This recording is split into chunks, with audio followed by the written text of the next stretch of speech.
우리 환율이 달러당 25원 급락하며 출발했다 다시 20원 가까이 오르는 롤러코스터 장세를 연출하고 있습니다.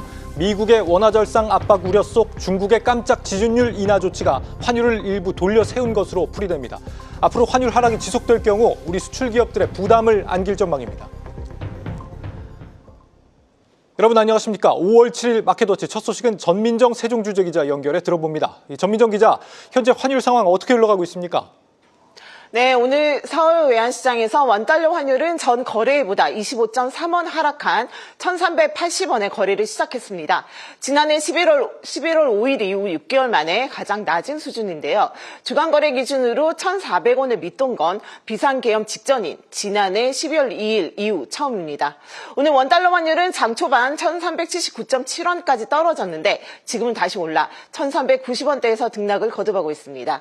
이 같은 원화 강세는 연휴 기간 위안화, 대만 달러화 등 아시아 통화 가치가 폭등한 데 따른 영향이라는 분석이 나옵니다. 미국이 대만과의 관세 협상 중 절상 압박을 했다는 소식이 전해지자 대만 달러 가치는 9% 급등하면서 3년 만에 가장 높은 수준으로 치솟았습니다.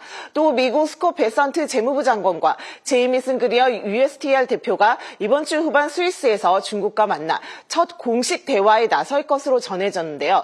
이러한 미중 관세 협상 낙관론도 원화를 비롯한 아시아 통화 동반 강세 요인이 된 것으로 보입니다. 네, 이번 미국과 관세 협상에서 환율이 핵심 의제로 포함되어 있기 때문에 미국이 원화 절상을 압박할 가능성을 우리가 우려하게 되는데 이렇게 되면 앞으로 환율이 더 하락할 가능성도 있을까요? 일단 시장에서는 아시아 통화 강세 분위기 속에 원달러 환율이 하향세를 나타낼 것이란 전망이 우세한데요.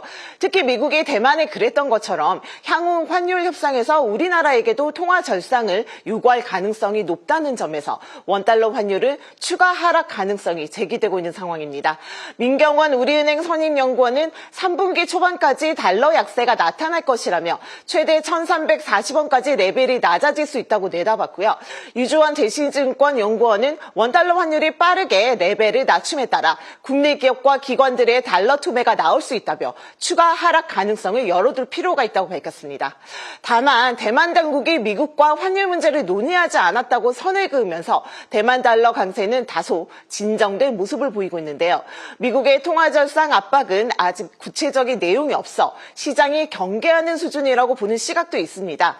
이민혁 KB국민은행 이코노미스트는 미국의 통화절상 요구에 관한 구체적 내용이 부족해 섣불리 판단하기는 어렵다며 국내 경기 부진과 전국 불안, 변수가 많은 미중 협상 과정 등을 고려하면 환율 추가 하락이 제한될 수 있다고 분석했습니다.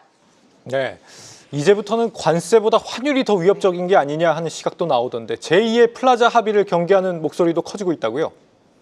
네, 그렇습니다. 미국이 아시아 국가들과의 무역 협상에서 1985년 플라자 합의와 유사한 형태로 통화 절상을 요구할 수 있다는 우려가 나오고 있는데요. 미국이 이르면 이번 주부터 주요 교역국가 무역 합의를 발표하겠다고 한 만큼 아시아 국가에서의 환율 변동성은 당분간 극에 달할 것으로 전망됩니다. 글로벌 교역량이 둔화하는 상황에서 미국이 원화 가치를 인위적으로 끌어올린다면 한국 경제에도 상당한 타격이 예상되는데요. 관세 협상이 잘 되더라도 수출 기업을 중심으로 가격 경쟁력을 잃으면서 수출 둔화가 심화될 수 있고 고용과 투자 부진으로 이어져 내수 침체가 장기화될 수 있습니다. 실제 미국과 일본의 플라자 합의 이후 2년 동안 달러화 대비 엔화 가치는 65.7%나 절상됐는데요. 일본 정부는 수출 경쟁력 약화를 우려해 시중에 돈을 풀었고 이후 금리 인상, 부동산 대출 총량 규제 등으로 일본이 장기 침체의 길을 걷게 됐다는 점은 우리에게도 시사하는 바가 큽니다. 다만 환율 협상은 관세 등 다른 부분에서 원하는 바를 얻어내기 위한 지렛대로 활용될 공산도 큰데요. 미국이 장기 금리를 낮추고 이를 통해 약달러 효과를 내기 위해 초장기 국채 매입을 요구할 수 있다는 관측도 우세합니다. 지금 우리로서는 기존 2+2 협상의 한 축을 맡았던 최상목 전 부총리마저 사퇴하며 환율 대미 협상에도 이제 차질이 불가피해졌는데요. 전문가들은 실무선에서라도 우리가 의도적으로 환율을 조작한 것이 아니라 국내 정치 상황에 원화 가치가 하락했다는 점, 그리고 당국의 환율 방어 의지도 적극적으로 강조해 유리하게 협상은 이끌어 나가야 한다고 조언합니다. 지금까지 세종 스튜디오였습니다.